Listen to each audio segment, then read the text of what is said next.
4 of Thyself, which means enemy of Thyself. Chapter 2, Birthright.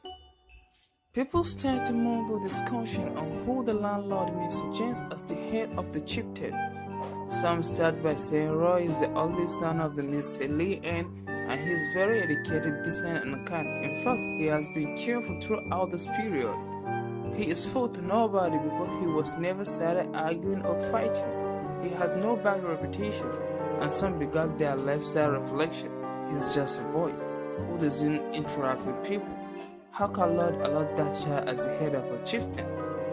Even though he is the heir, but he doesn't deserve it. And besides, he is not even married. Then how can he lead us? Accusations hold always, but there is nothing they could do about it. The Lord has declared him as the head of the village after sensible examination. The mother was still melancholic about her husband's death, that many times he had to force herself to eat, and sometimes she burst into tears, summoning her father's name, summoning his father's name. Lee, there is nothing he can do about it, so he often skedaddled. The village, Matami, lay at the foot of several huge mountains, surrounded by a fertile plain and blossoming orchids. The sun rises late and falls early.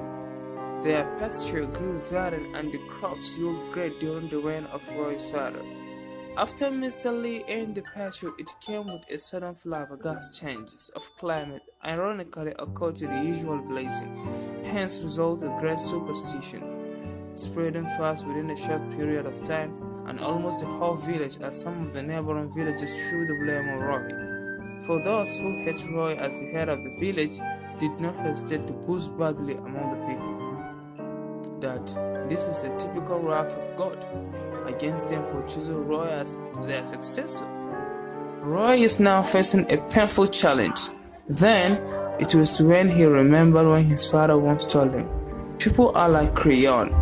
They will only color you when they surely knew that soon they will benefit on you." Now, Roy is in need of help, but from who will he get that? His eminent father was dead, no more tutors, his mother paralyzed and financially getting poor. His father's dead, he could not see the funny smiling face of his mom. She was taken to the hospital after several weeks of suffering at home. Therefore, she can't hold any longer. Thus, he was not just a leader, but a chef, cleaner, washer, and all-work doer.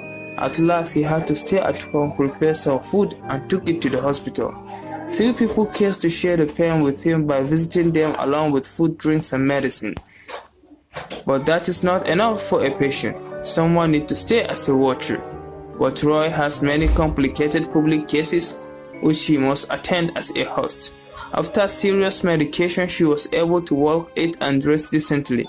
Roy takes his mother back home happily, watching her cheek, trying to break a smile, which makes him feel more happy.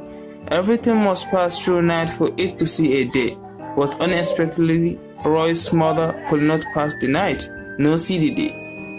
After the burial and traditional corpse performance, Roy began receiving condolences from sympathizers advising him to stay more stronger and tranquil, but he can't even say a word. He only nodded. And after some days while he was sleeping at home, a strong bash of knocking, almost breaking the door, began. Before he began shouting, "And who is that?" They have already break in, banging weapons on the walls, shouting his name. "Roy, come out, useless!" Yeah, protesting. "Today we are ending this wrath. Today you are normal, stupid." Already Roy has jumped into his father's room and locked himself, searching for his father's safe and the secret tunnel, a way that led out of the village.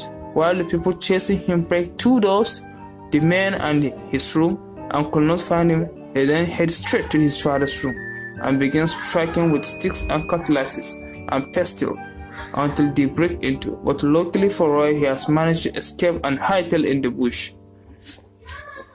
They continue to chase him day and night until they surely chase him far away to the harmful and dangerous forest with the name No Man.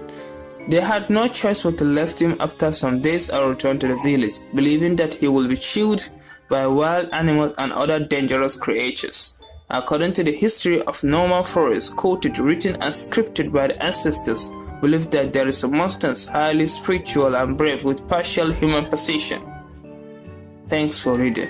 Let's meet in Chapter 3, Enemy of Thyself, Roy at the middle of Norman Forest.